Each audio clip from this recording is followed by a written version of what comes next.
Hi friends. So நம்ம வாழ்க்கையில் பார்த்திங்க அப்படின்னா நம்ம ஃப்ரீக்வெண்ட்டாக கேட்டிருக்கக்கூடிய நிறையபடியான வார்த்தைகளில் ஒன்று என்ன அப்படின்னு சொல்லி பார்த்திங்க அப்படின்னா அந்த எல்சிடி அப்படிங்கிறது தான். கரெக்டாக? ஸோ இந்த எல்இடி எல்சிடி அப்படிங்கிறது எல்லாருக்குமே தெரியும். ஸோ இந்த எல்சிடி அப்படிங்கிறதுல என்ன கான்செப்ட் பின்னாடி இருக்குது, என்ன சயின்ஸ் பின்னாடி இருக்குது அப்படிங்கிறது இந்த வீடியோவில் நம்ம பார்த்துடலாம். ஓகேவா? இந்த வீடியோவே எதுக்காக அப்படின்னு பார்த்தீங்கன்னா அந்த எல்சிடி பற்றி எக்ஸ்பிளைன் பண்ணதான். சரி, இந்த எல்சிடி அப்படிங்கிறது நம்ம எல்இடி எல்லாருக்குமே தெரியும், எல்லாருமே கேள்விப்பட்டிருப்போம்.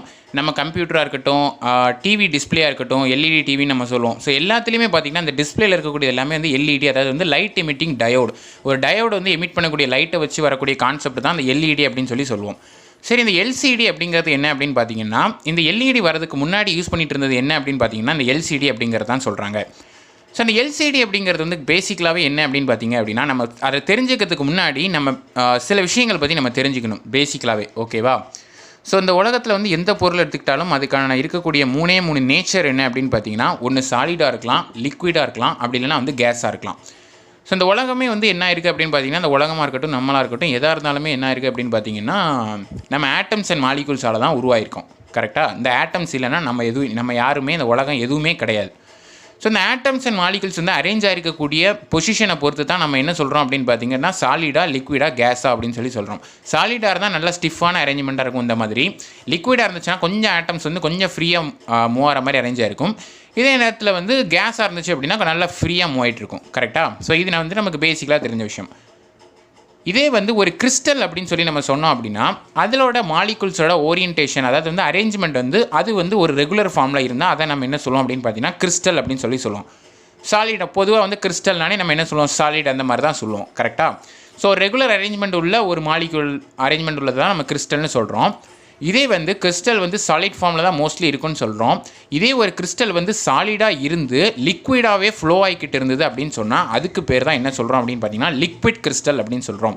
ஸோ அதை கேட்கும்போது ஆச்சரியமாக இருக்கும், குழப்பற மாதிரி இருக்கும். ஸோ என்னடா இது லிக்விடாகவும் இருக்குன்ற சாலிடாகவும் இருக்குன்ற என்ன அர்த்தம் இதுக்கு அப்படின்னு பார்த்தீங்கன்னா, இதோட மாலிக்யூலோட அரேஞ்ச்மெண்ட் எப்படி இருக்கும் அப்படின்னு பார்த்தீங்கன்னா, ஒரு சாலிடு மாதிரி நல்ல பர்ஃபெக்டாக சாலிடாக நல்ல ஒரு எப்படி சொல்கிறதுனா ஒரு ரெகுலர் அரேஞ்ச்மெண்ட்டோடு இருக்கும். ஆனால் இதோட ஃபார்ம் எப்படி இருக்குன்னு பார்த்தீங்கன்னா ஒரு லிக்விட் மாதிரி ஃப்ளோ ஆகிட்டு இருக்கும். அதாவது சாலிட்னா என்ன, இந்த பெண்ணை சாலிட் நான் வச்சுட்டேன்னா அந்த பெண்ணால் எங்கேயுமே மூவ் ஆக முடியாது.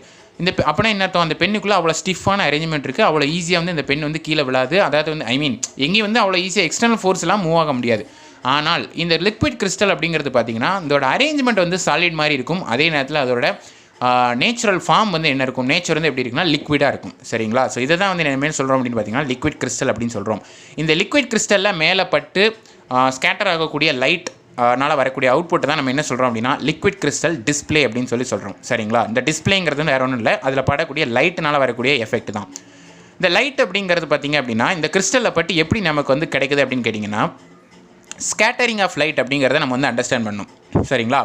ஸ்கேட்டரிங் அப்படின்னா என்ன அர்த்தம்? ஸ்கேட்டரிங்க்கும் ரிஃப்ளெக்டிங்க்கும் நிறைய வித்தியாசம் இருக்குது. ஸ்கேட்டரிங் அப்படின்னா தமிழில் ஒளி சிதறல் அப்படின்னு சொல்லுவாங்க. அதாவது ஒரு ஒளி ஒரு லைட்டு ஒரு பார்ட்டிக்கல் மேலே பட்டு அது நாலாப்புறமும் சிதறி ஓடினால் அதுக்கு பேர் தான் என்னென்னு பார்த்தீங்கன்னா ஸ்கேட்டரிங் அப்படின்னு சொல்லுவாங்க. ஸோ ராமன் ஸ்கேட்டரிங் எஃபெக்ட் இருக்குது. இந்த ஸ்கையே என்ன அப்படின்னு பார்த்தீங்கன்னா ஸ்கேட்டரிங், நம்ம கண்ணோட ஸ்கேட்டரிங்னால தான் உருவாக்கிட்டு இருக்குன்னு சொல்கிறாங்க. ஸோ இந்த சயின்ஸ் நம்ம இன்னொரு வீடியோவில் பார்க்கலாம். சரிங்களா? ஸோ இப்போ இந்த ஸ்கேட்டரிங்கிறது நான் என்னன்னு சொல்லிட்டேன், ஒளி சிதறல் அப்படின்னு சொல்லிட்டேன். ஓகேவா? ஸோ அதை நம்ம பின்னாடி என்னங்கிறத நான் சொல்கிறேன் தெளிவாக. ஸோ அதுக்கு முன்னாடி இந்த எல்சிடியில் 3 ஃபார்ம் ஆஃப் இந்த மாலிகுலர் அரேஞ்ச்மெண்ட் வச்சு நம்ம கிறிஸ்டலை லிக்விட் கிறிஸ்டலை நம்ம 3 ஃபார்மாக பிரிக்கலாம். ஒன்று என்னென்னு பார்த்தீங்கன்னா ஸ்மெக்டிக், ரெண்டாவது நிமேட்டிக், மூணாவது காலஸ்ட்ரிக். ஸோ ஸ்மெக்டிக் அப்படிங்கிறதுல பார்த்தீங்கன்னா அரேஞ்ச்மெண்ட் ரெகுலராக இருக்கும். நிமேட்டிக்கில் பார்த்தீங்கன்னா கொஞ்சம் லூஸாக இருக்கும். இது காலஸ்ட்ரிக்கில் பார்த்தீங்கன்னா அதாவது இது மாதிரி இருக்கும், 3 டைமென்ஷனல் அரேஞ்ச்மெண்ட் மாதிரி இருக்கும். அதாவது ஒரு 90 டிகிரி ரொட்டேட் ஆகிருக்க மாதிரி இருக்கும். அதாவது இங்கே இந்த நேரோ போட்டுருக்கு பார்த்தீங்கன்னா இப்படி வளைஞ்சிருக்கும், என் கை இப்படி இருக்குது, இந்த இப்படி மேலேருந்து இப்படி வளைஞ்சு வந்த மாதிரி இருக்கும். இது என்னென்னு பார்த்தீங்கன்னா காலஸ்ட்ரிக் அரேஞ்ச்மெண்ட் அப்படின்னு சொல்லுவாங்க. ஆவரேஜாக இந்த மாலிக்யூல்ஸுக்கு இடையில உள்ள டிஸ்டன்ஸ், அதாவது டைமென்ஷன் என்ன மாதிரி இருக்கும் அப்படின்னு கேட்டிங்கன்னா 2 ஆங்ஸ்ட்ராங்லேருந்து 100 ஆங்ஸ்ட்ராங் வரைக்கும் இருக்கும். ஆம்ஸ்ட்ராங்னு நினச்சிடாதீங்க, இது ஆங்ஸ்ட்ரான் அப்படின்னு சொல்லுவாங்க. ஆங்ஸ்ட்ராங் அப்படின்னா வேற ஒன்றும் இல்லை, அது யூனிட். 10⁻⁻10 மீட்டர் தான் நம்ம 1 ஆங்ஸ்ட்ராங் அப்படின்னு சொல்லுவோங்கிறத தெரிஞ்சுக்கோங்க. சரி, அடுத்ததான் வாங்க இந்த எல்சிடி அப்படிங்கிறது எப்படி ஒர்க் ஆகும் அப்படிங்கிறத சொல்கிறேன். ஸோ டயக்ராம்லாம் பார்த்து அப்படியே பயந்துடாதீங்க, கொஞ்சம் ஒரு மாதிரியாக தான் வரைஞ்சிருக்கேன். ஸோ எடிட் பண்ணதுக்கெலாம் டைம் இல்லாதனால நான் டக்குன்னு வரைஞ்சி போட்டேன். ஸோ அதனால் கொஞ்சம் அட்ஜஸ்ட் பண்ணிக்கோங்க. ஓகேவா? ஸோ அதாவது ரெண்டு விஷயங்கள் வந்து இந்த எல்சிடி வந்து நம்ம ஒர்க் ஆகுதுன்னு சொல்லலாம். ஒன்று வந்து என்ன அப்படின்னு பார்த்தீங்கன்னா டைனமிக் ஸ்கேட்டரிங், இன்னொன்று என்ன அப்படின்னு பார்த்தீங்கன்னா ஃபீல்ட் எஃபெக்ட். இந்த ரெண்டுக்கும் உள்ள பேசிக்கலான விஷயம் என்ன அப்படின்னு பார்த்தீங்கன்னா, டைனமிக் ஸ்கேட்டரிங்னா ரெகுலராக உள்ள மாலிகுல்ஸை நாம் வந்து இர்ரெகுலராக மாற்றி லைட்டை வந்து ஸ்கேட்டர் பண்ணி வச்சு ஒர்க் பண்ண வைக்கிறது.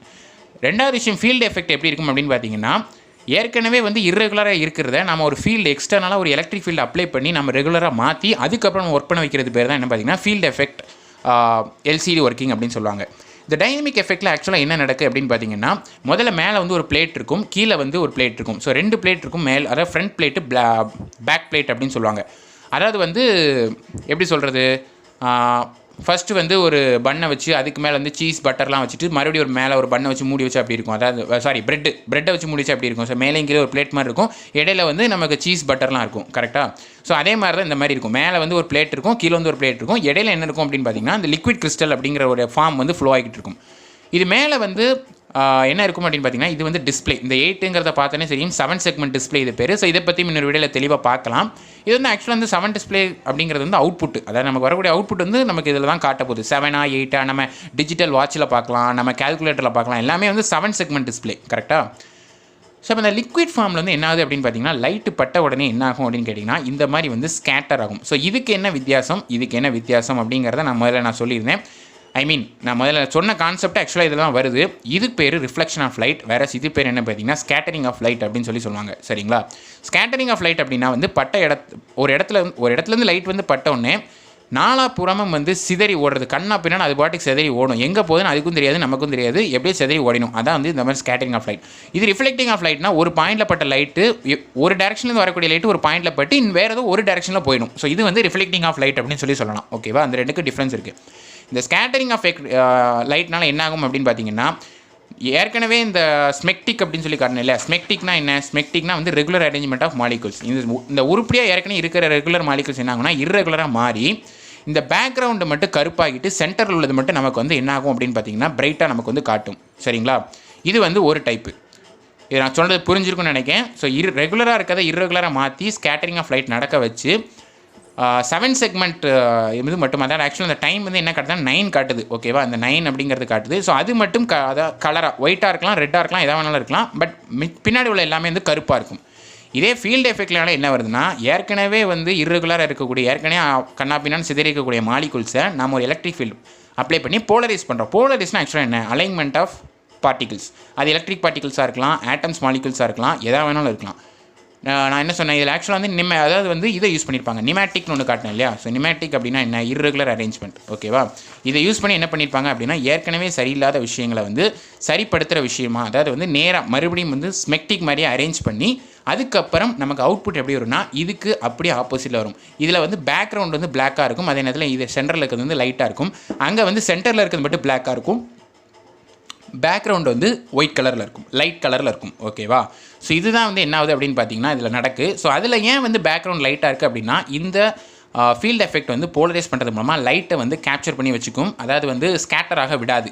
சரிங்களா? இதே வேற டைனமிக் ஸ்கேட்டரிங்கில் வந்து இந்த மாதிரி லைட் வந்து கண்ணா பின்னான்னு சிதறது, ஒளி சிதறல்னால என்னாகும் அப்படின்னா பின்னாடி உள்ளதெல்லாம் பிளாக் ஆகிடும். அதே நேரத்தில் வந்து இந்த என்னாகும் அப்படின்னு பார்த்தீங்க அப்படின்னா சென்ட்ரல் வந்து மட்டும் டார்க்காக கலராக தெரியும். சரிங்களா? ஸோ இதுதான் வந்து இந்த வீடியோவில் நான் சொல்ல நினச்சேன்.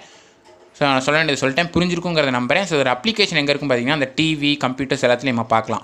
ஸோ இந்த வீடியோ வந்து உங்களுக்கு பிடிச்சிருந்தா லைக் பண்ணுங்கள், ஷேர் பண்ணுங்கள். உங்களுக்கான சஜஷன்ஸ் வந்து கமெண்ட்ஸ் செக்ஷனில் லீவ் பண்ணிட்டே இருங்க, கண்டிப்பாக நான் ரிப்ளை பண்ணுவேன். ஸோ நாளைக்கு இதே மாதிரி இன்னொரு வீடியோ உங்களை பார்க்குறேன். ஸோ இந்த சேனலை கண்டிப்பாக சப்ஸ்கிரைப் பண்ணுங்கள், சப்ஸ்கிரைப் பண்ண மறந்துடாதீங்க. So see you guys in the next video. Until then, bye, cheers and thank you for watching.